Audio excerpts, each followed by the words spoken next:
मेरा नाम मोहम्मद अफान इरफान अकबारी है। मैं मदरसतुल मदीना फैज़ान जमाल मुस्तफ़ा पाक ब्लॉक मरकज़ुल औलिया लाहौर में पढ़ता हूँ।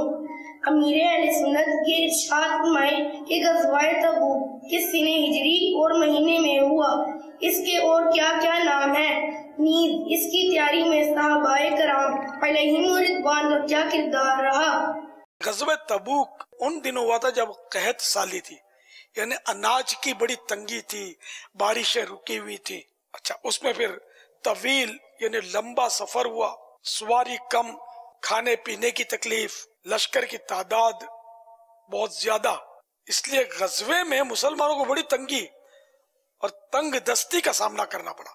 यही वजह है कि उस गज़वे को यशुल उसरा यानी भूख और तंग दस्ती का लश्कर भी कहते हैं। और चूंकि मुनाफिकों को उस गज़वे में बड़ी शर्मिंदगी और शर्मसारी उठानी पड़ी थी, इस वजह से इसका एक नाम ग़ज़वा फ़ाज़िहा, रुस्वा करने वाला गज़वा भी है।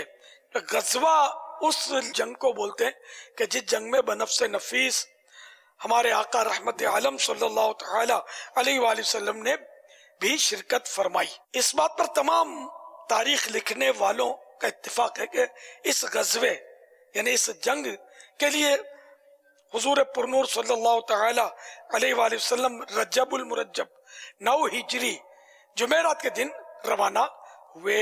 ग़ज़वा तबूक के वक्त हिजाज मुक़द्दस में शदीद कहत था, यानी खाने पीने की बहुत तंगी थी, बारिशें बंद थी, बहुत ज्यादा गर्मी पड़ रही थी, मुसलमानों को बड़ी तंगी और तंगदस्ती का सामना था।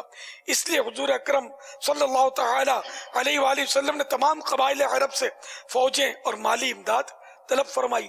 इस तरह इस्लाम में किसी कार्य खैर के लिए चंदा करने की सुन्नत कायम हुई।